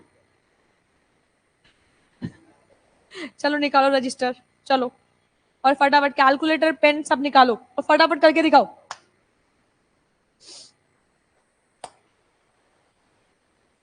देखो मेरा सर मत झुकाना, करके दिखाना यार।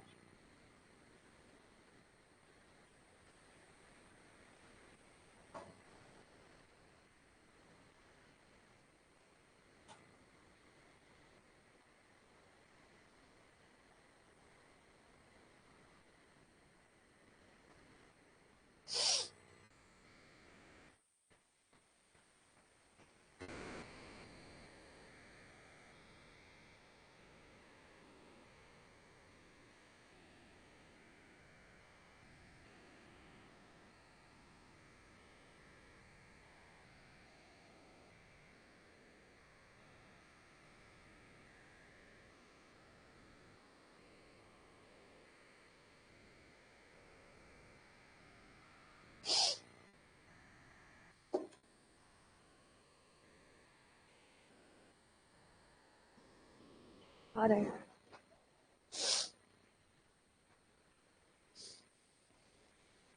अरे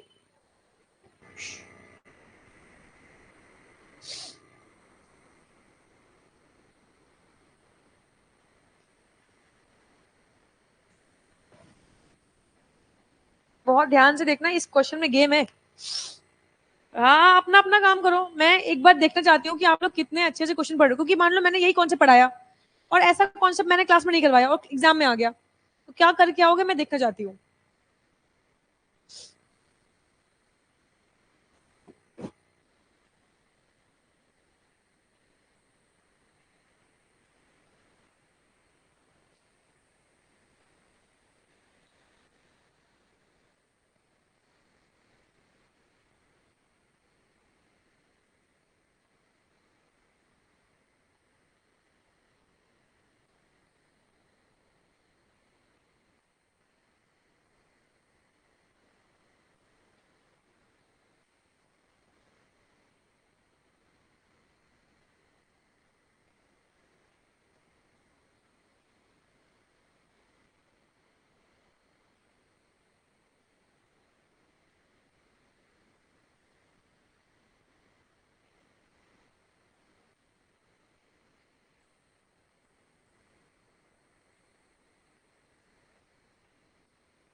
तुम आज बहुत बिजी लग रहे हो।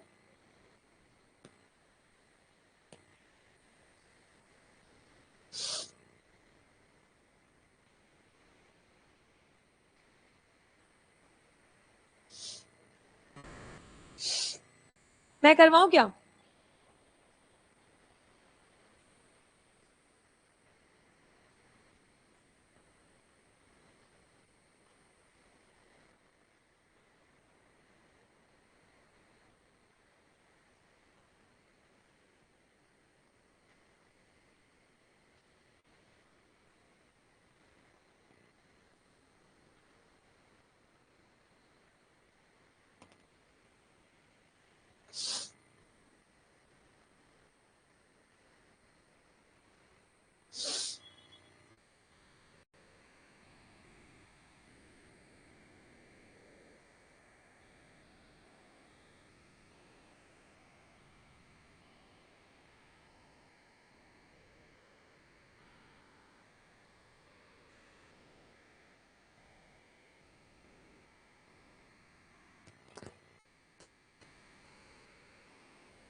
दो। अच्छा चलो, जुझारू बच्चे हैं यार मेरे, क्या बात है, अच्छा लग रहा है यार देख के।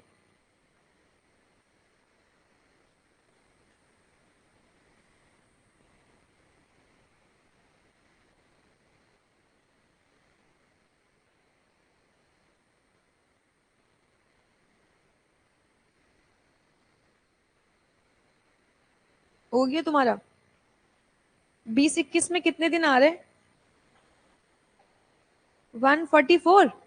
ओके, 21-22 में कितने आ रहे? 119। 22-23 में कितने आ रहे हैं? 145। 23-24 में कितने आ रहे हैं? हाँ, 170। क्या बात है यार, मतलब मुझे उम्मीद नहीं है यार, पहली बार तुम लोग चैप्टर पढ़ रहे हो और इतना अच्छा परफॉर्म कर रहे हो यार, क्या बात है यार, मजा आ गई। तो अब तो कैलकुलेट कर लिया, अब मैं बताऊं है ना? सुनो ध्यान से अब यहाँ पे, जिनका नहीं वो कोई बात नहीं है, जिनका हो गया बहुत अच्छी बात है ना? जिनका नहीं वो एक बार देख लें, बस समझने की आवश्यकता है और कुछ नहीं है। Mr. X, an American citizen, has come to India for the first time on 1st July 2020 as an executive of multinational company. His employer allowed him to visit USA every year, and for this purpose, he will be leaving India every year on 1st November. इसका मतलब है कि हर साल कुछ भी data दिया हो, हर साल ये 1st नवंबर को इंडिया छोड़ के जा रहा है, and shall come back to on 31st दिसंबर। वापस कब आ रहा है? 31st दिसंबर को आ रहा है। इसका मतलब है ये हर साल नवंबर में एक दिन रहेगा और दिसंबर में एक दिन रहेगा। Besides that, he has visited Hong Kong on several occasions in connection with the official work because he is looking after the employer's operation. ठीक है, तो लीविंग एंड अराइविंग यानी डिपार्चर और अराइवल की डेट यहाँ पे दे रखी है। ऊपर एक क्वेश्चन में उन्होंने एक छोटा सा डेटा दे रखा है और उन्होंने कहा है कि भैया नवंबर में ये 1st नवंबर को इंडिया हर साल छोड़ता है एंड 31 दिसंबर को ये वापस आता है। तो इसका मतलब है, एक बात ध्यान रखना कि 20 से लेके और 23-24 तक नवंबर एंड दिसंबर में तो ये सिर्फ 2 ही दिन रहेगा। ठीक है ना यार? चलो अब एक एक करके करते हैं, आप लोग बस थोड़ी सी बस डेटा बस बताना है उसको। यार मुझे ना 20-21 का, ये क्वेश्चन नंबर 2 हमारा 20-21 का, फिर 21-22, 22-23 और 23-24 का निकालना है सब। ये पहली बार इंडिया कब आया? जुलाई में आया ना, 1 जुलाई को। तो पहले देख लो लीविंग कब है, इंडिया को छोड़ कब रहा है? सितंबर 20 में छोड़ रहा है, 1 जुलाई 2020 को आया और सितंबर में छोड़ रहा है। इसका मतलब ये है कि ये जुलाई में रहा होगा 31 अगस्त, 31 सितंबर में 10 को इसने इंडिया छोड़ दी ना, 10 को छोड़ दिया और फिर वापस कब आया है? 30 को आ गया ना, सेम ईयर में आ गया। बढ़िया बढ़िया बढ़िया। तो इसका मतलब यहाँ पे ना 11 सितंबर, अक्टूबर, अक्टूबर में बेटा, नवंबर में 1 को गया है, दिसंबर में 31 को आया, फिर जनवरी पूरा रहा, फिर छोड़ दिया इंडिया। कितना आया? 1। सबका आया ये सिंपल है ना, कुछ है नहीं, बस आपको डेज थोड़े से सावधानी के साथ कैलकुलेट करने हैं। फिर उसके बाद क्या हुआ?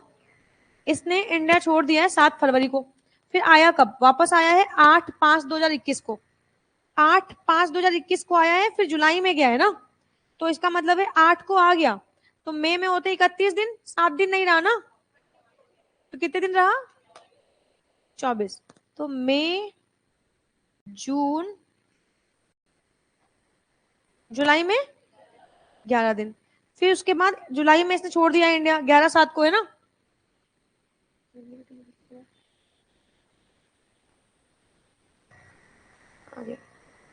ओके, जुलाई में से छोड़ दिया, फिर वापस कब आया? अक्टूबर में, अक्टूबर में आया है, तो अक्टूबर में 11 दिन, अक्टूबर के, नवंबर में फिर से वापस एक दिन, दिसंबर में एक दिन, जनवरी में पूरा रहा है, फरवरी में 10 दिन।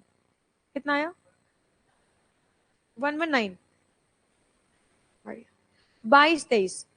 तो अब वापस मैं जाती हूँ और यहाँ पे देखती हूँ एक बार 22-23 में, तो यहाँ पर ये इसने फरवरी में छोड़ दिया था और वापस आया है ये जुलाई में, 23 तारीख को वापस आया ये, और फिर फरवरी में गया है, तो इसका मतलब मैं जुलाई से आसानी से जुलाई में आ गया 23 को। कितने दिन हुए जुलाई में? अगस्त, सितंबर, अक्टूबर, नवंबर, दिसंबर, जनवरी, 11, फरवरी में चला गया, कितना आया? 145। क्या बात है, बहुत बढ़िया, मजा आ गया आज तो, गर्व महसूस कर रही हूँ यार तुम जैसे नलायकों को पढ़ाते हुए। 23-24 है ना? 23-24 के लिए। अब यार ये 23 में यहाँ पे देखो जून में आया ना, 12 जून को आया है, और फिर फरवरी में गया है, क्यों? तो 12 जून को आया और फरवरी में गया, तो 12 जून में होते हैं 30 दिन। 30 - 11 कितना आएगा? जून, जुलाई, अगस्त, सितंबर, अक्टूबर, नवंबर, दिसंबर, जनवरी, फरवरी कब गया है? 1 फरवरी को गया। 176। क्या बात है यार, बहुत बढ़िया। तो यहाँ पे तो ये रेजिडेंट नहीं है, ये नॉन रेजिडेंट है। यहाँ पे भी ये नॉन रेजिडेंट है, और यहाँ पे भी ये नॉन रेजिडेंट है। यहाँ पे क्या बन जाएगा? रेजिडेंट बन जाएगा, क्योंकि यहाँ पे 60 दिन, और अगर इनको काउंट करेंगे 365 को एक्सीड कर जाएगा। समझता है ना? Simple question. बट थोड़ी सी स्पीड तुम लोगों की, मतलब थोड़ी सी अभी अभी खैर पहली पहली बार क्वेश्चन कर रहे हो, थोड़ा सा स्पीड और बढ़ानी, क्योंकि इतना टाइम मिलेगा नहीं, क्योंकि टैक्स का पेपर सबसे लेंदी आएगा, है ना? डीटी भी करना होगा, आईडीटी भी करना होगा, तो टैक्स के पेपर में स्पीड बनाना बहुत जरूरी है, वरना क्वेश्चन पेपर छूट जाएगा। आंसर मैच वैसे मेरे बच्चे कभी करते नहीं है कि आंसर देख के मैच कर लिया यार, मतलब मुझे अच्छा भी नहीं लगता मैच करवाना, और मेरे बच्चे कभी आवश्यकता नहीं पड़ती यार। क्यों? ये तो कोई 176 ही आया था, कोई कभी बच्चों को मेरी आवश्यकता पड़ी नहीं यार, तो बच्चों ने मेरे कभी आंसर देखा नहीं यार। तो मैम आप क्या करूं, आगे कौन से पढ़ाओगे या एक क्वेश्चन और करवाओगे? एक क्वेश्चन तो और मांगता है, बनता है।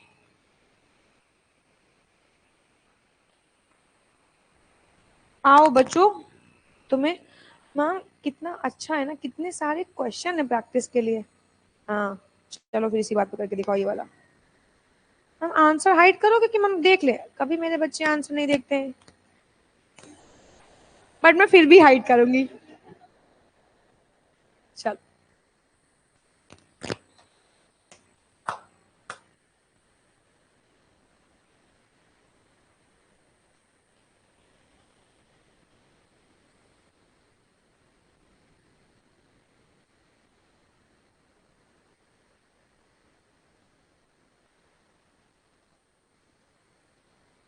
इस बार गर्दा उड़ा दो, बवाल मचा दो। आंसर पेंसिल से लिख रहे हैं?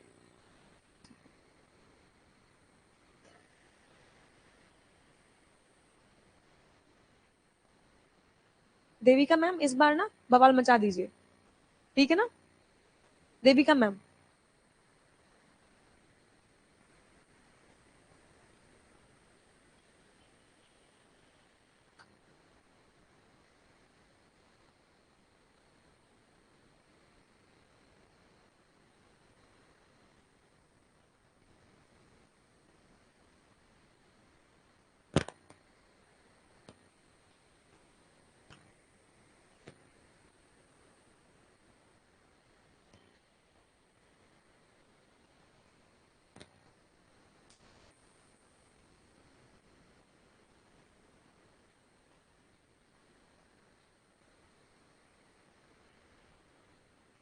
हारिस भैया आ गया।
और अगर आंसर नहीं आया तो मैंने तोड़ डालना है तुम लोगों को, या तो तुम बवाल मचाओ या तो मैं बवाल मचाऊंगी।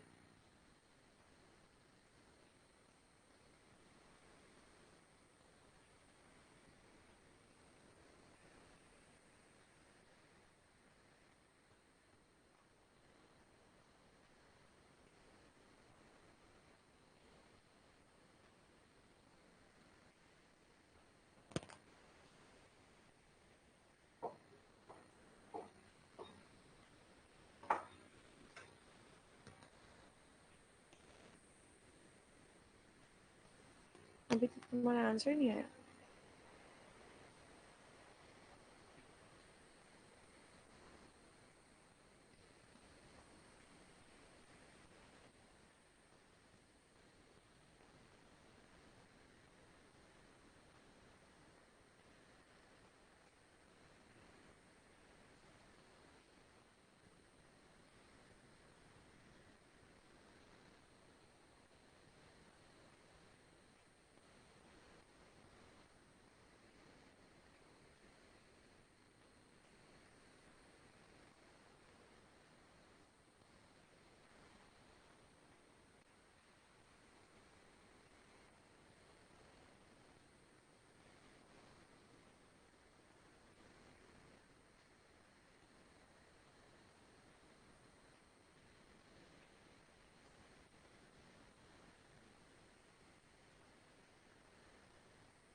तो लगता है कि अब मुझे ये क्वेश्चन करवाना चाहिए। जिनका हो गया बहुत बढ़िया है, जिनका नहीं आया वो प्लीज देखें यार।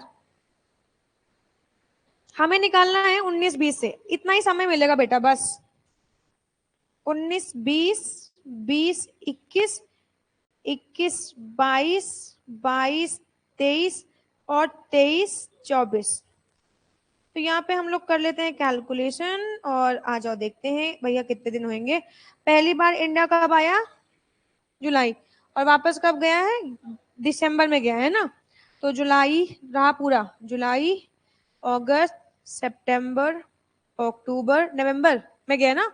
कितने दिन हुए? 11 दिन, है ना। नवंबर 11 को गया है, तो 11 दिन। वापस कब आया? मार्च में। तो मार्च में कितने दिन हो गए? 5 दिन हो गए। कितना आया? 160। ये सबका आ गया। बहुत बहुत बधाई आप लोगों को। आइए आगे। फिर उसके बाद ना 20-21 में, तो ये यहाँ पे ना मार्च, यहाँ सॉरी, ये यहाँ पे ये मार्च में आ गया और वापस गया है ये जुलाई में, है ना। तो इसका मतलब अप्रैल में रहा होएगा यहाँ, मई में भी रहा होएगा, जून में भी रहा होएगा। जुलाई में कितने दिन? 21 दिन। तो यहाँ पे जुलाई में 21 दिन। वापस कब आया यार ये? जुलाई में गया है, वापस आया है सितंबर में, है ना। सितंबर में आया और फिर मार्च में गया। सितंबर में आया कितने? 21। 21 दिन होंगे ना। अक्टूबर, नवंबर, दिसंबर, जनवरी, फरवरी 21 वाली है ना ये। मार्च में कितने दिन, कितना आया, 285। अच्छा तो ये तो हो गया यहाँ पे यार, है ना। अब आओ यार देखें यहाँ ध्यान से। तो ये यहाँ पे मार्च में गया, मार्च में गया और वापस कब आया ये, मार्च में, अगले साल जनवरी में आया ये, और फिर सितंबर में गया है ना। तो फिर इसका मतलब ये इस साल ये जनवरी रहा, यार एक मिनट यार, जनवरी, फरवरी, मार्च, कितना हुआ, 90 डेज। और फिर यहाँ पे अप्रैल रहा, मई रहा, जून रहा, जुलाई रहा, अगस्त भी रहा, 23 डेज। सितंबर में ये चला गया, सितंबर में गया है और वापस कब आया है ये, फरवरी में आया है, फरवरी और मार्च, फरवरी और मार्च कितना आया ये, 235। और फिर 24-25 की बात करते हैं यार, है ना। तो 23-24 की बात करते हैं। तो ये यहाँ पे फरवरी में आ गया है और वापस कब गया है यार ये, जुलाई में गया। तो अप्रैल रहा होएगा, मई, जून, जुलाई में एक दिन, फिर वापस कब आया यार ये, फरवरी में आया है ना, 11 तारीख को। तो कितने दिन होंगे, 28 माइनस, और ये कौन सी फरवरी होएगी यार, लीप ईयर होएगी, तो 29 माइनस 10, 19, और मार्च कितना आएगा ये, 142 डेज।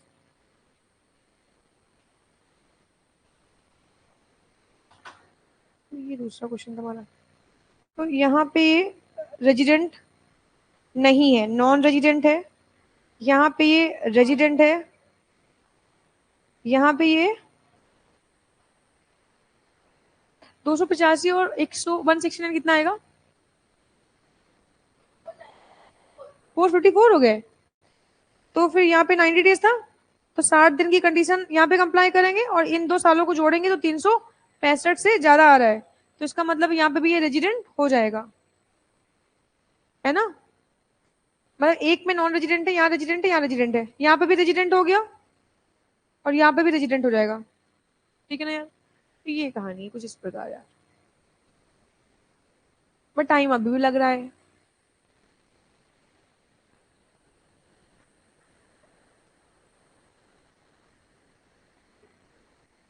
आओ सुने ध्यान से।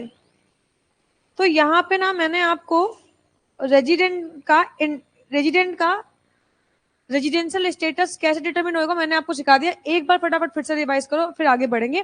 सर हम लोग पढ़ रहे हैं इनकम टैक्स एक्ट 1961, जो कि इम्पोज होता है इनकम पे, और इनकम कमाते हैं पर्सन, और पर्सन के ऊपर टैक्स इम्पोज होता है उनके रेजिडेंशियल स्टेटस के हिसाब से। इसीलिए हम लोगों ने चैप्टर 1 स्टार्ट किया residential status. And residential status में ऑफकोर्स हमारे पास 7 पर्सन है, और इन 7 पर्सन में हम एक एक का रेजिडेंशियल स्टेटस देखेंगे। सबसे पहले मैंने स्टार्ट किया इंडिविजुअल का, एंड इंडिविजुअल का रेजिडेंशियल स्टेटस डिटरमिन करने के लिए हम लोग सबसे पहले देखते हैं दो बेसिक कंडीशन। दो बेसिक कंडीशन हमारे पास कौन कौन सी है यार, ये दो बेसिक कंडीशन है। अगर इसमें से कोई भी आप एक बेसिक कंडीशन कंप्लाई करते हो तो आप बन जाओगे रेजिडेंट, और अगर नहीं कंप्लाई किया तो फिर आप बन जाओगे नॉन रेजिडेंट। कौन सी दो बेसिक कंडीशन है, पहली basic condition relevant previous year में 182 डेज और मोर अगर स्टे इन इंडिया आप कर जाते हो तो आप बन जाओगे इंडियन रेजिडेंट। अगर ये कंडीशन कंप्लाई नहीं होती है तो सेकंड कंडीशन है आपकी रेलिवेंट प्रीवियस ईयर में 60 days or more, and immediately preceding for previous year में 365 डेज और मोर अगर आप स्टे इन इंडिया हो तो आप बन जाओगे इंडिया के रेजिडेंट। दोनों में से कोई भी कंडीशन कंप्लाई करी रेजिडेंट, नॉन कंप्लाई आप बन जाओगे नॉन रेजिडेंट। आप नॉन रेजिडेंट बन गए, बात खत्म हो गई। बट अगर आप रेजिडेंट बन गए तो फिर हम फर्दर देखेंगे कि आप रेजिडेंट एंड ऑर्डिनरी रेजिडेंट हो या सिर्फ और सिर्फ आप रेजिडेंट हो। तो रेजिडेंट एंड ऑर्डिनरी रेजिडेंट के लिए हम लोग कंडीशन देखेंगे, और यहाँ पे दो एडिशनल कंडीशन है। पहली कंडीशन है 7 ईयर में 730 डेज और मोर अगर आप 7 ईयर लिंक कौन कौन से, 7 previous year from the relevant previous year, है ना। रेलिवेंट प्रीवियस ईयर से 7 कंसेक्यूटिव ईयर देखते हैं।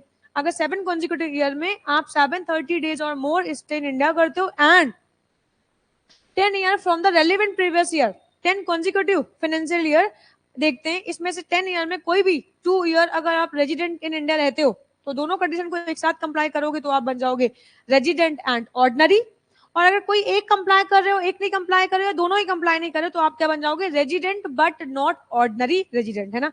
तो प्रैक्टिकल इंप्लीमेंटेशन भी सिखा दिया। आई होप कि ये कहानी आप लोगों को क्लियर हो गई होगी यार, है ना।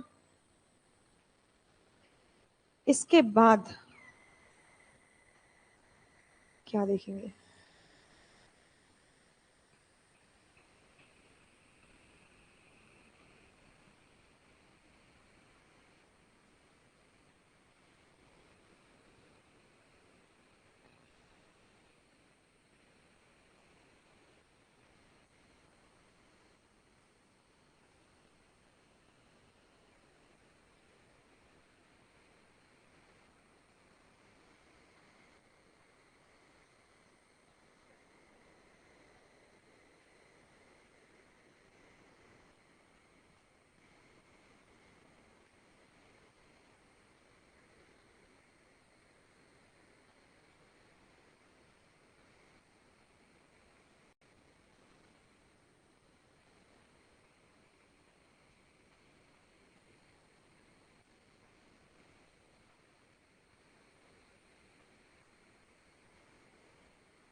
एक क्वेश्चन है,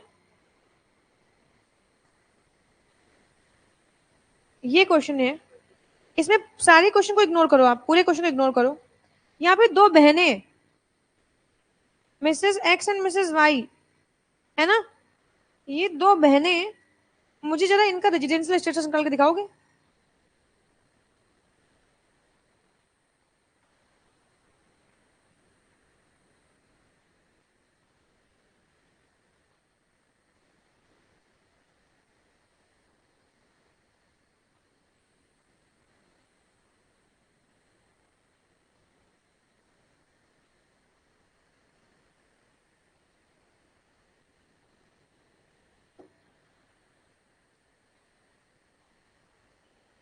एक्स क्या होएगी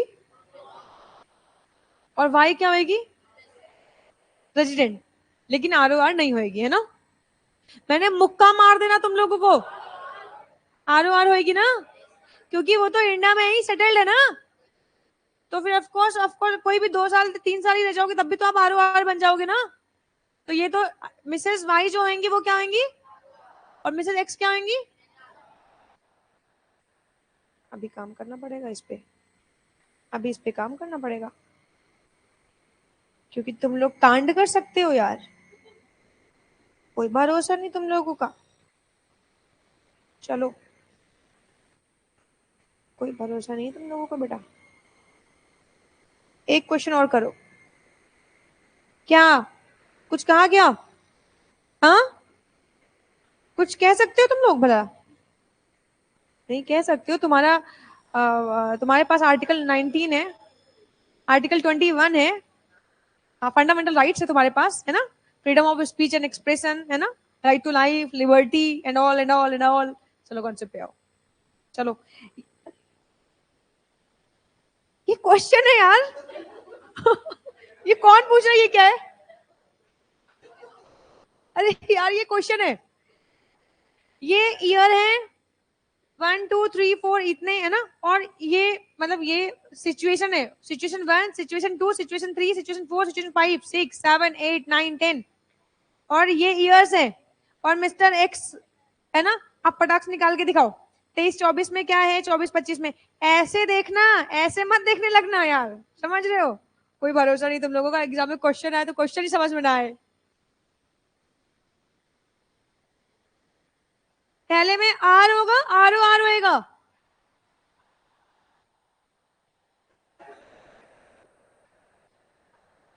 मैंने तुम्हें ना पीट देना है यार, समझता है भाई तू।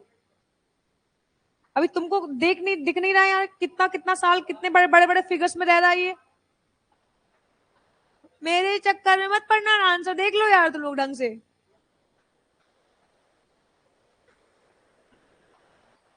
अल्ले मिले लाल मिले गुल्लू पुल्लू, आओ देखिए जरा। पहले में यहाँ पे 60 डेज वाली कंडीशन कंप्लाई हो गई। 1 2 3 4 कितने साल हुए? 365 हो गए। रेजिडेंट बन गया। अच्छा, अब यहाँ पे देखो, पहला साल यहाँ पे फिर रेजिडेंट बना। अच्छा, पहले 730 दिन वाली, यहाँ पे रेजिडेंट हो गया, ठीक है। 1 2 3 4 5 6 7, जल्दी से काउंट करो, देखो 730 दिन हो गए ना, 730 दिन हो गए। अच्छा, अब यहाँ पे देखो, अब मेरे को देखो रेजिडेंट पहले ही बन गया, ये पहले 7 सालों में 730 दिन वाली कंडीशन भी कंप्लाई हो गई। अब 10 सालों में, कोई भी 10 सालों में, कोई भी 2 साल अगर ये रेजिडेंट बन जाएगा तो ये ROR हो जाएगा। यार यहाँ देखो, यहाँ पे 60 दिन हो गए, 1 2 3 4, देखो 365 आए, आ गए। तो इसका मतलब क्या हुआ, यहाँ पे भी रेजिडेंट है, यहाँ पे भी रेजिडेंट है, और यहाँ पे 182 वाली कंडीशन रेजिडेंट है। तो 730 दिन वाली कंडीशन भी कंप्लाई हो गई, 2 साल रेजिडेंट भी निकल आए, हो गए ना ROR।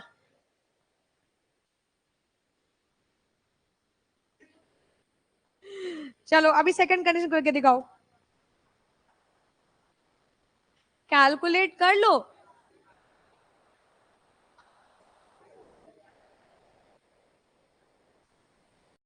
हम्म,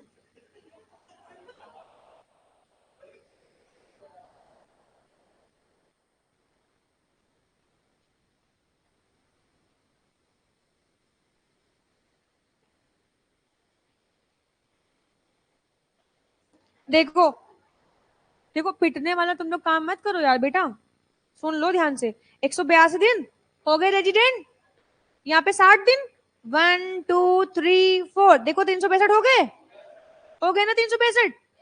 तो यहाँ पे भी रेजिडेंट, यहाँ पे भी रेजिडेंट। अच्छा, अब यहाँ पे देखो, यहाँ 60 दिन, 1 2 3 4, हमें लग रहा है 365 हो जाएंगे, हो गए ना 365। अबे भाई कैलकुलेट कर रहा है या तुम यस मैम कर रहा है, कर रहा है ना। कितना दिन आया बता भाई, कितना आया बता।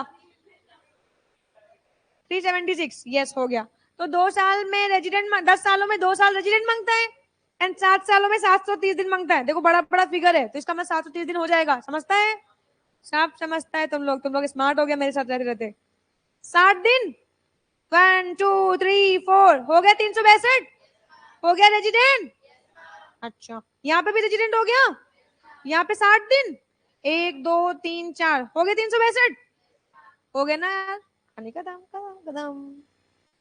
यहाँ पे 60 दिन, 1 2 3 4, हो गए 362। अच्छा, यहाँ पे 60 दिन, 1 2 3 4, हो गए 362। यहाँ पे 182 वाली कंडीशन कंप्लाई हो गई, यहाँ पे भी रेजिडेंट, यहाँ पे भी रेजिडेंट, यहाँ पे भी रेजिडेंट, यहाँ पे भी रेजिडेंट, है ना, ROR हो गए, रेजिडेंट हो जाएगा 182 वाली से। यहाँ पे 60 दिन, 1 2 3 4, हो गए 362। 60 दिन, 1 2 3 4, हो गए 362। यहाँ पे हो गए ना यार, समझता है।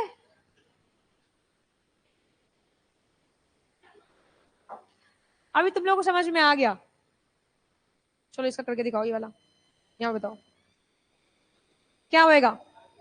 हाँ, यहाँ पे 60 दिन, 1 2 3 4, 365 हुए, क्या हुआ R, 1 2 3 4 5 6 7, देखो 730 दिन हुए, गिल ले भैया, क्या नहीं हुए,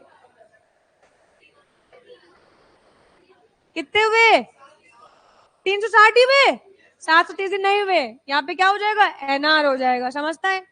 एक्चुअली यहाँ पे ना, यहाँ पे इस क्वेश्चन तक, यहाँ तक तो ये क्या है, यहाँ तक शायद है ना, उसके बाद ये NR बन जाएगा यार, समझता है, क्योंकि फिगर्स देख के पता चल जाता है, मतलब आप लोगों को धीरे धीरे पता चलेगा, मुझे पहले पता चल जाता है क्योंकि इतने दिन से करवा रही हूँ यार, है ना। कर लेगा ये अब क्वेश्चन, आसान है यार, कल घर से करके लेके आएगा। चल भाई, ले होमवर्क ले, कहाँ जा रहा है, होमवर्क नहीं है आज हमारे पास, ठीक है। तो आज की सेवा यहीं तक के लिए, टाटा और बाय बाय। हम लोग मिलेंगे कल फिर इतने ही जोश के साथ, है ना, बवाल मचाने के लिए यार।